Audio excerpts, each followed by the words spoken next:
Assalamualaikum warahmatullahi taala wabarakatuh. Selamat pagi anak-anak. Apa kabar? Semoga kalian dalam keadaan sehat dan semangat dalam menjalani aktivitas seperti biasanya ya. Terus jangan lupa tetap mematuhi protokol kesehatan. Cuci tangan, jaga jarak, dan jangan keluar rumah jika tidak ada hal yang penting, oke? Nah, baik, hari ini kita akan belajar tentang materi berkorespondensi dengan surat pribadi dan surat dinas. Adapun tujuan dari pembelajaran ini adalah setelah siswa mengikuti proses pembelajaran daring, siswa diharapkan mampu memahami informasi dan perbedaan yang terdapat pada surat pribadi dan surat dinas. Baik, kita mulai saja pembelajaran hari ini. Yang pertama itu adalah pengertian dari surat pribadi. Nah, apa sih surat pribadi?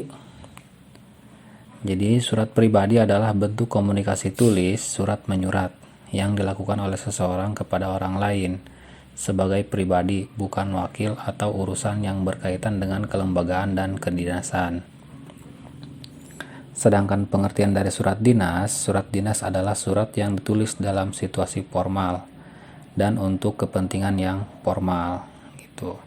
Jadi surat dinas itu untuk kepentingan yang resmi-resmi saja ya, atau yang formal gitu.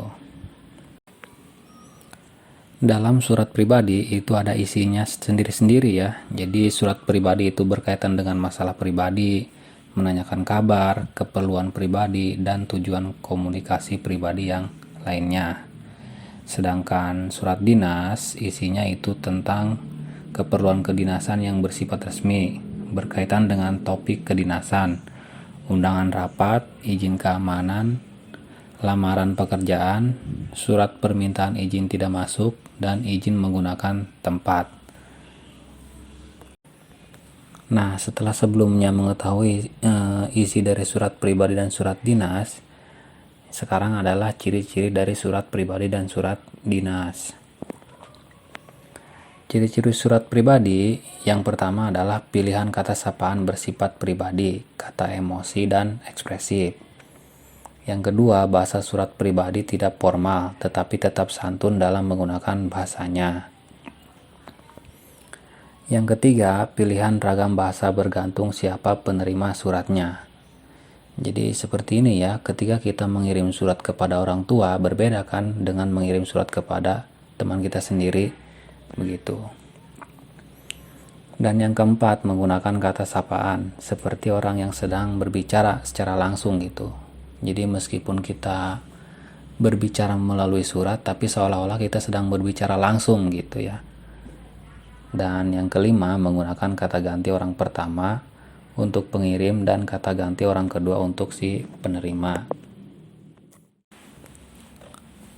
Terus, ciri-ciri surat dinas menggunakan pilihan kata sapaan yang bersifat formal.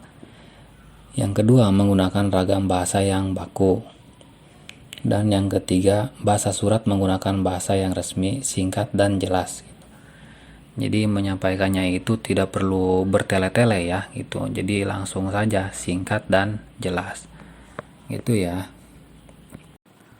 Nah, yang terakhir ada unsur-unsur surat pribadi dan surat dinas. Setelah sebelumnya kita mengetahui isi surat pribadi dan surat dinas, terus ada ciri-ciri surat pribadi dan surat dinas. Yang terakhir ini ada unsur-unsur surat pribadi dan surat dinas. Jadi sebelum kita membuat sebuah surat pribadi ataupun surat dinas, kita harus mengetahui dulu apa sih unsur-unsur surat pribadi dan unsur-unsur surat dinas. Nah, yang pertama itu ada unsur-unsur surat pribadi. Di unsur-unsur surat pribadi ada tanggal surat, alamat surat, pembuka surat, pendahuluan, isi surat, penutup surat, dan yang terakhir nama pengirim surat beserta tanda tangannya. Sedangkan dalam surat dinas, unsur-unsurnya itu ada kepala surat atau kop surat, diisi dengan nama lembaga pembuat surat. Yang kedua, nomor surat, tanggal surat, jumlah lampiran, perihal berisi inti atau tujuan surat. alamat surat, salam pembuka, isi surat, paragraf penutup, nama dan tanda tangan pihak yang memperkuat surat. Biasanya ini pemimpin ya, pemimpinnya. Itu. Terus yang terakhir, nama dan tanda tangan pengirim suratnya. Nah, kalau dalam sebuah organisasi biasanya ketuanya, nama dan tanda tangan pihak yang memperkuat suratnya. Kalau yang terakhir, nama dan tanda tangan pengirim suratnya itu biasanya sekretarisnya ya. Berikut adalah contoh surat pribadi dan contoh surat dinas. Kalian bisa lihat kan di dalam contoh surat pribadi itu ada alamat surat dan tanggal surat sampai ke nama dan tanda tangannya.